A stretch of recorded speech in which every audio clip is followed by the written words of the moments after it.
आउँछ। अब नियम कानुनहरू ऐनहरू परिवर्तन नभएसम्म नयाँ ढाँचा आउँछ भन्ने कुरा कल्पना गर्ने कुरा भएन। अब जो आए पनि अहिलेकै विद्यमान कानुन फलो गरेर काम गर्ने भएपछि कानुन अनुसार हिजो पनि चलिरहेको हो र अहिले पनि त्यही अनुसार चल्ने कुरा हो।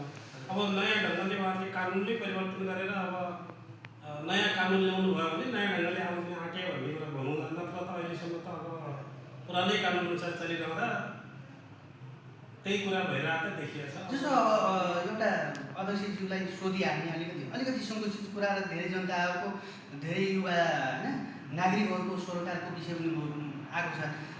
हामीले सिफारिस गरेर हामीले निर्णय गरेर सर्वपक्षीय निर्णय गरेर पठाएको विषयलाई वडा अध्यक्षले पनि त्यसलाई चाहिँ स्वीकृत गरेर सिफारिस पठाइसकेपछि यहाँ चाहिँ यो गाउँपालिकाले अल्झाएर यो प्रक्रिया विधि गर्यो, योसम्म त वडाको अध्यक्षको कमजोरी हो कि या गाउँपालिकाको कमजोरी हो भनेर भनिरहनु भएको छ। यसलाई चाहिँ कसरी हो?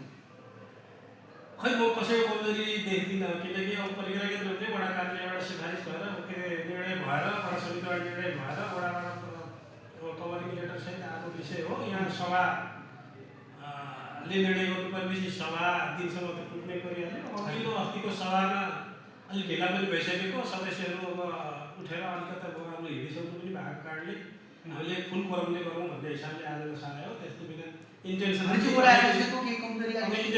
कसैले कमजोरी गर्यो भन्ने मलाई छैन।